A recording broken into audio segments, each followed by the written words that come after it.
Ազգային ժողովի հարգարժան փոխոսնակ, հարգելի գործընկերներ, սիրելի քաղաքացիներ, իսկապես կարևորագույն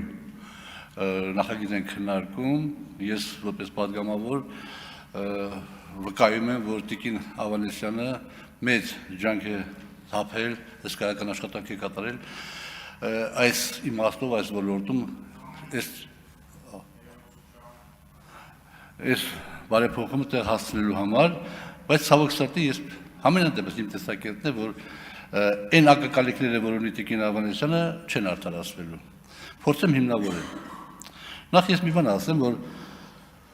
մենք բոլորս, այս դալիճուն նստածները, Հայաստանի Հանրապետությունում, ամբողջ աշխարհում, բոլորս եկել ենք անցյալից։ Ոչ մեկը ապագայից չի եկել։ Եվ մենք անցյալից եկել ենք մեր վրա կրելով անցյալի բեռը, լավ բաները, վատ բաները եւ այլ եւ այլ։ Հետեւաբար հիմա ինչ որ կասեմ, ես խնդրում եմ, որ մեկը այլ կերպ չհասկանա։ Երբ որ դուք բերում եք Տիկին Ավանեսյան օրինակը մեծ բարձրան երկրների, այն ժամանակ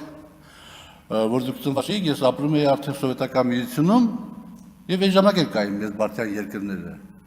Եվ այն ժամանակ առողջապահությունը սովետական միությունում անվճար էր։ Անվճար, ձրի։ Հայաստանում այդպես չէր։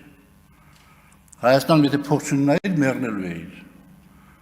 Փող ունենալու դեպքում կարող պատահի բուժվեիր, կարող չբուժվեիր։ Հիմա ես չեմ դատապարտում ոչ մեկին, որևէ մեկին, բայց դա այդպես էր։ Հիմա դուք օրինակը բերում եք մեծ բարձրան երկրների վրա, իսկ մեծ բարձրան երկրներում այն ժամանակ իրապես անվճար էր։ Այստեղ լիքը հարցեր կա, մենթալիտետի հարց կա, մոտեցման հարց կա, կարգավորումների հարց կա։ Հիմա մեր մենթալիտետը այնպեսին է, որ մենք պետք է մեր մենթալիտետի համապատասխան ներդնենք այս բարեփոխումը։ Առանձին զրույցներում անընդհատ որ խոսում ենք, ասում ենք, որ պետությունը լավ կառավարիչ չի։ Մեր դեպքում 10 անգամ կառավարությունը լավ կառավարիչ չի։ Մեր դեպքում պետք է դա բացատրենք 10 գործակցով։ Եվ օրինակները ունենք։ Եվ հետևաբար պետք է մենք ուրիշ մեխանիզմով գնայինք, պետական համակարգ եւ մասնավոր համակարգ։ Իրար զուգահեռաբար։ Ճիշտ է, Տիկին Ավանեսյան, դուք ասում եք, բայց ոնց կլինի, ոնց կարգավորենք երիտասարդների հետ համասնավոր համակարգ, իսկ տարիների մենք վերցնենք պետության վրա, չէ, հանգիստ կարելի է ցանկության դեպքում հավասարակշռված, ասենք ինչ-որ բաներ, մեխանիզմներ մշակել եւ այդ հավասարակշռված մեխանիզմներով գնալ առաջ։ Հիմա ես շատ չեմ ուսումնասիրել բնականաբար, իմ դատողությունները շատերը տրամաբանության հիման վրա են, բայց ես խիստ կասկածում եմ, որ որևէ երկիր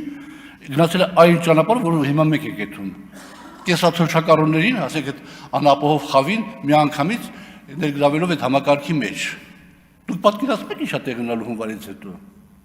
Հունվարից հետո, հունվարի 3-ից հետո դուք պատկերացնում եք ինչա տեղ ունենալու։ Ինչ հոսք է լինելու։ Եվ պարոն Բագրատյանն այդ հարցը բարձրացրեց։ Եվ այդ հոսքի պատճառով մարտ-ապրիլ ամսին այդ նախատեսված գումարները ավարտվելու են։ Դուք դա հաշվարկել եք, իհարկե դուք պատասխանելով իմ հարցին ասացիք, որ 30% հաշվարկել եք, որ 30% կավելանա, ես չգիտեմ ինչի վրա է 30% ավելանը, որ հասկանամ ըստ էության, բայց այդուհանդերձ դուք եք գտնում, որ կավելանա։ Ես ասում եմ, որ ոչ թե կավելանա, սարսափելի հոսք է լինելու։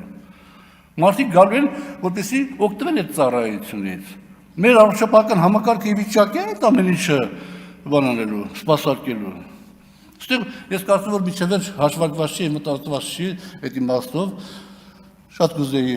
սխալված լինել, բայց այդուհանդերձ Պարոն Բագրատյանն այդ հարցը բարձրացրեց, խնդրում եմ պատասխանեք, դուք չհասցրեցիք ուղղակի իմ հարցերից մեկին պատասխանել, Տիկին Ավանեսյան։ Եթե գումարները վերջանան նախատեսված, ինչ է տեղի ունենալու։ Խոսքը գնում է մոտ 200 միլիարդ լրացուցիչ դրամի մասին։ Եթե պետք լինի, որպեսզի մենք այն որ առաջարկում ենք մեր քաղաքացիներին կարողանանք այդ ամեն ինչի տակից դուրս գանք։ Խնդրում եմ նաև հարցին պատասխանեք, բայց բոլոր դեպքերում իհարկե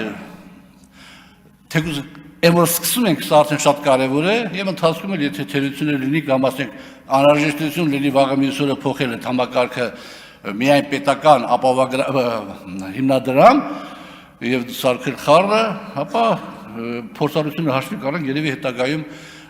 ճշգրտումներ կանենք գործունեության մեջ։ Շնորհակալություն։ Հիմա